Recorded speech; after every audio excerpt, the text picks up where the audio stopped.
इस वीडियो में आज हम लोग बात करेंगे आपके 10th क्लास के बहुत ही महत्वपूर्ण अध्याय जिसका नाम है रचनाएं। जी हाँ, ये चैप्टर आप सभी के लिए इसलिए इम्पोर्टेंट है क्योंकि इससे एक 6 नंबर का क्वेश्चन और कुछ छोटे क्वेश्चन आपके एग्जाम में आते हैं।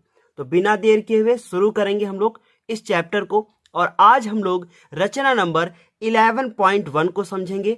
इसे एक क्वेश्चन के माध्यम से समझेंगे। ये कहती है कि एक रेखाखंड को दिए हुए अनुपात में कैसे विभाजित किया जाता है।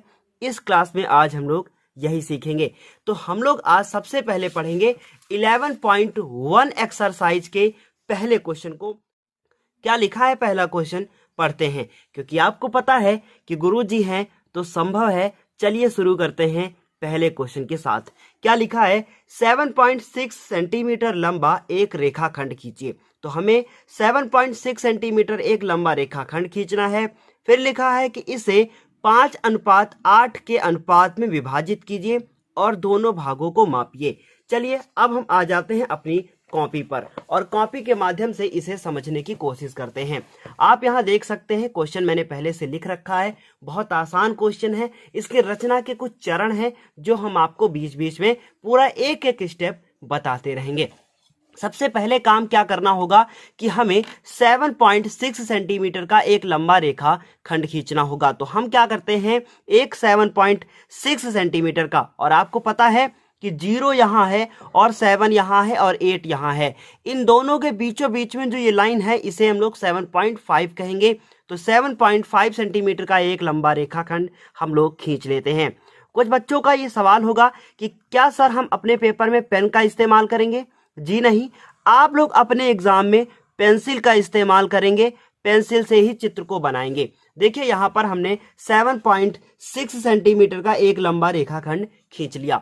इस रेखाखंड का नाम हम लोग दे देते हैं, इसका नाम हम लोग यहाँ दे देते हैं ए बी। तो देखिए यहाँ पर हमने ए लिखा और यहाँ पर हमने क्या लिखा, बी लिखा। बहुत इंपॉर्टेंट क्वेश्चन है, इसलिए इसे अंत तक ध्यान देखिएगा।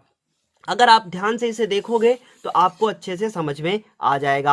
अब हम लोग देखिए यहाँ पर क्या लिखा है। अब रचना के चरण में हम लोग पहला पॉइंट क्या लिखेंगे, लिखेंगे 7.6 सेंटीमीटर लंबा एक रेखाखंड ए बी खींचा। इसका नाम दे दिया हम लोगों ने। अब इस ए बी से न्यून कोण बनाती हुई एक रेखा खींचेंगे जिसका नाम हम लोग रखेंगे ए एक्स। देखिए रेखाखंड और रेखा में बहुत बड़ा अंतर है। रेखा क्या होती है समझ लीजिए पहले ध्यान से।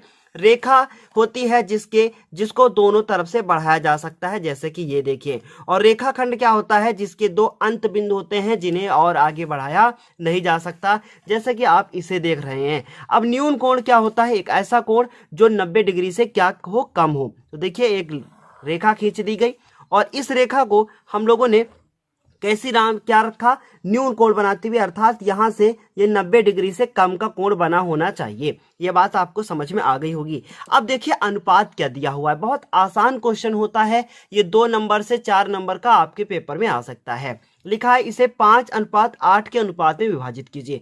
अगर आपने ये अच्छे से सीख लिया तो आप इससे 6 नंबर के क्वेश्चन भी अच्छे से सीख पाओगे। अब हम लोगों को करना क्या है, इन 5 और 8 को जोड़ना है और जोड़ने के बाद आपका आंसर कितना आ जाएगा, 13 आ जाएगा। अब आपको 13 जो है चाप लगाने हैं। इस प्रकार से आपको चाप में दूरी ले लेनी है। कुछ बच्चों का ये भी सवाल होगा कि कितनी दूरी लेनी है। उतनी दूरी आप ले लीजिए जितने की आपकी कॉपी से बाहर ना हो पाए। तो अब हम लोग क्या करेंगे, 13 चाप लगाएंगे। तो देखिए ध्यान से कैसे पता चला कि 13, 5 और 8 को जोड़ने के बाद 13 आया है। इस प्रकार से यहाँ हम लोग 13 चाप लगाएंगे। ये तो हमारा 1 हो गया। इस तरीके से हम लोग कितने चाप लगा लेंगे, 13 चाप लगा लेंगे। तो फाइनली यहाँ पर अब हम 13 चाप आपके लगा चुके हैं। देखिए अब हम लोग इनका नाम देंगे। क्या लिखेंगे, यहाँ पे इसका नाम मैंने रखा A1। आप कुछ भी रख सकते हैं अपनी इच्छा अनुसार। ये हो गया A2। इसे नाम देंगे हम लोग A3 और उसके बाद इसे नाम देंगे A4। इसी तरीके से करते हुए हम लोग टोटल इनके कितने नाम दे देंगे, A6, A7, A8, A9 और इसी तरीके से करते करते हम लोग कहाँ पहुंचेंगे, A13 तक पहुंच जाएंगे। ये आपका हो गया A12 और ये हो गया आपका A13। ये 13 चाप कैसे लगाए गए आपको समझ में आ गया होगा। जितना अनुपात दिया होगा उसी को जोड़कर हम लोगों को उतने ही चाप यहाँ पर लगाने हैं। अब हम लोगों को क्या करना है, ध्यान से सुनिएगा। अब हमें इसे ज्वाइन कर देना है, इसे B से हम लोगों को A13 को मिला देना है। तो B से A13 को मैंने यहां पर मिला दिया। अब देखिए ध्यान से मेरी बात को सुनिएगा। देखिए क्या किया, 7.6 सेंटीमीटर एक लंबा रेखाखंड खींचा, AB से न्यून कोण बनाते हुए एक रेखा AX खींची, AX पर 5 + 8 = 13 बिंदु A1 A2 dot dot dot A13 इस प्रकार से ले लिए कि A1 A और A1 A1 A2 dot dot dot A12 A13 बराबर हो। इसका मतलब समझ लीजिए ध्यान से। देखिए मैंने क्या लिखा, देखिए A से A1 बराबर हो, A1 से A2 बराबर हो, A2 से A3, मतलब ये दूरी आपस में बराबर होनी चाहिए। इसलिए आप अपने प्रकार की नोक को हिलने नहीं देंगे, उसे बहुत आसानी से पकड़ेंगे ताकि वो हिले ना, सॉफ्ट हैंड से उसे आप लोग जो है उसे पकड़ेंगे। अब हम लोग क्या करेंगे, देखिए ध्यान से, हम लोगों ने एक एक लाइन जो है यहाँ पर ज्वाइन कर दी। जितना कोण यहाँ पर बना है, देखिए इसे अच्छे से समझ लीजिए, इससे आपका 6 नंबर का क्वेश्चन भी कंप्लीट होगा। समरूप त्रिभुज की रचना करते वक्त आपको इसकी जरूरत पड़ेगी, जो अभी हम यहाँ पर सीखने जा रहे हैं। अगर आपको ये रेखा दी है, आपको इसी के समांतर एक दूसरी रेखा खींचनी हो, तो जितना भी कोण यहाँ बन रहा है ठीक वही कोण यहाँ पर बनना चाहिए। अर्थात ये देखिए अनुपात 5:8 था, तो अब हम लोगों को बिंदु 5 पर एक समांतर रेखा खींचनी है, और वो समांतर रेखा इस रेखा के क्या होनी चाहिए, समांतर होनी चाहिए। इसका मतलब जो कोण यहाँ पर बना है वही कोण, जो कोण यहाँ बना है यही कोण यहाँ पर बनना चाहिए। तो क्या करेंगे हम लोग, चाप अपने प्रकार में थोड़ी सी दूरी ले लेंगे, कुछ भी आप लोग ले सकते हो, और इस प्रकार से एक चाप लगा देंगे। ठीक उसी प्रकार बिना इसे हिलाए हुए A5 पे रखेंगे, और एक चाप यहां से भी हम लोग क्या करेंगे, लगा देंगे। आपको थोड़ा सा अगर यहां पर ब्लर दिख रहा हो तो उसके लिए हम क्षमा चाहेंगे। A5 यहां पर लगा दी गई। अब उसके बाद आपको ये चाप की यहां से यहां तक की डिस्टेंस को मापना है। तो हम लोगों ने क्या किया, ये देखिए यहां पर इसको माप लिया।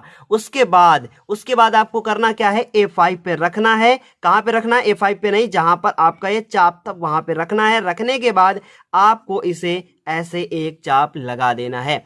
उसके बाद जब ये आपका चाप लग जाएगा, फिर उसके बाद आपको A5 से इस वाले बिंदु से क्या कर देना है, इसको मिला देना है।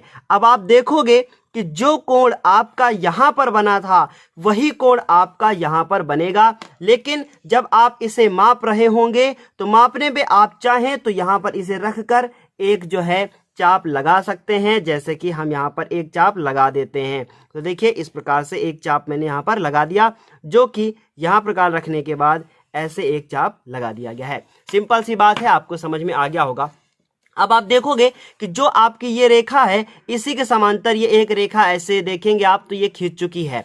इस प्रकार से हम कह सकते हैं कि इस रेखा के समांतर एक रेखा हो गई, और इसे हम लोगों ने C नाम दे दिया।